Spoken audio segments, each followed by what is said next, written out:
سیدنا امیر معاویہ رضی اللہ تعالیٰ عنہ وہ عظیم ہستی ہیں جن کی سیرت کے بہت پیارے پیارے مدنی پھول، بہت سارے ڈائمنشنز ہیں، بندہ کس طرف بات کرے اور کس وصف کو چھوڑے۔ آپ کا ایک بڑا شاندار وصف، آپ کاتب وحی ہیں۔ آپ کا یہ مقام آپ کو بہت سارے صحابہ میں ایک ممتاز حیثیت عطا کرتا ہے کہ سیدنا امیر معاویہ رضی اللہ تعالیٰ کا شمار عرب کے ان لوگوں میں ہوتا ہے جو لکھنا پڑھنا جانتے تھے اور صلاحیت و قابلیت میں اپنا ایک خاص مقام رکھتے تھے۔ ویسے تو بہت سارے صحابہ کرام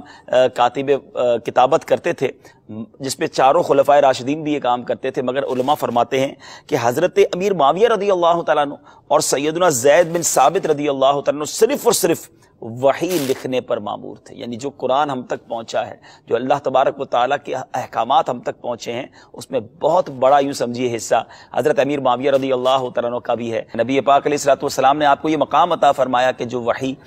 نازل ہوتی وہ آپ لکھتے تھے۔ کاتب وحی یہ بہت بڑا مقام ہے، یعنی جس پر بہت زیادہ بھروسہ ہو، جس پر بہت زیادہ اعتماد ہو۔ نبی پاک علیہ الصلوۃ والسلام کو آپ پر کتنا اعتماد تھا، یہ اسی بات سے واضح ہو جاتا ہے کہ وحی کی کتابت کے لیے آپ کو سلیکٹ کیا گیا، آپ کو یہ موقع دیا گیا، یعنی یوں کہا جا سکتا ہے کہ امت پر آپ کا بہت بڑا احسان بھی ہے۔ میٹھے اسلامی بھائیو، ایک اور بات صحابہ کرام علیہ رضوان کی سیرت سے جو سیکھنے کو ملتی ہے کہ سنتوں سے انہیں بڑا لگاؤ ہوتا، سنتوں سے بڑا پیار ہوتا، سرکار علیہ الصلوۃ والسلام کے طریقے پر زندگی گزارنا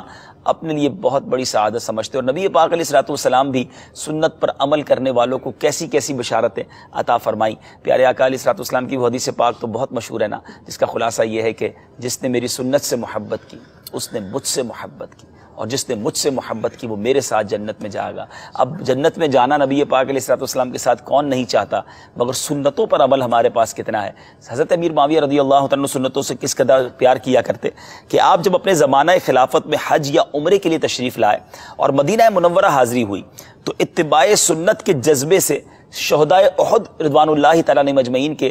قبور پر، ان کے مزارات پر حاضری کے لیے تشریف لے گئے۔ پیارے آقا علیہ الصلوۃ والسلام کا چونکہ یہ معمول تھا، بلکہ نہ صرف پیارے آقا علیہ الصلوۃ والسلام کا، سیدنا صدیق اکبر رضی اللہ تعالیٰ عنہ، سیدنا فاروق اعظم اور سیدنا عثمان غنی رضی اللہ تعالیٰ عنہ بھی سال میں ایک بار شہدائے احد کے مزارات پر حاضری دیا کرتے۔ یہاں دو باتیں سیکھنے کو مل رہی ہیں، ایک تو سنت سے پیار ہے اور دوسرا شہدائے احد کی کیا بات ہے۔ ان کے مزارات پر حاضری نبی پاک علیہ الصلوۃ والسلام، خلفائے راشدین اور اب سیدنا امیر معاویہ رضی اللہ تعالیٰ عنہ کے بارے میں آپ سنتے ہیں، تو میں آپ سے ایک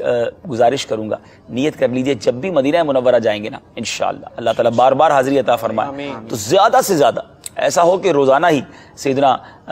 الشہداء سیدنا حمزہ رضی اللہ تعالیٰ عنہ شہدائے احد کے دربار میں حاضری دیں۔ اور میں ایک بڑی خوبصورت بات جو علماء لکھتے ہیں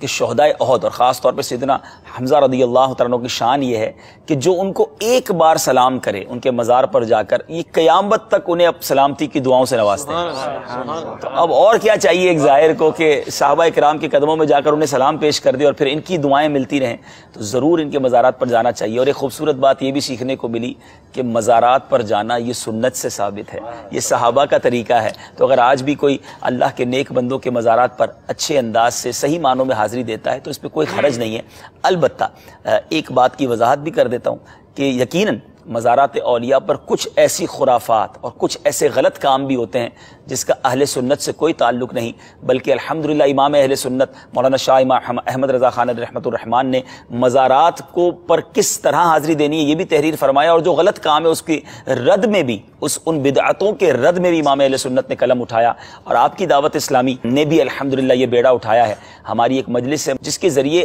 اس بزرگان دین کے عرس پر، اعراس پر جا کر زائرین کو باقاعدہ یہ سکھایا جاتا ہے کہ کس طریقے سے شرعی تقاضوں کے مطابق اب مزارات اولیاء پہ حاضری دیں اور اولیاء کرام کا فیضان حاصل کریں۔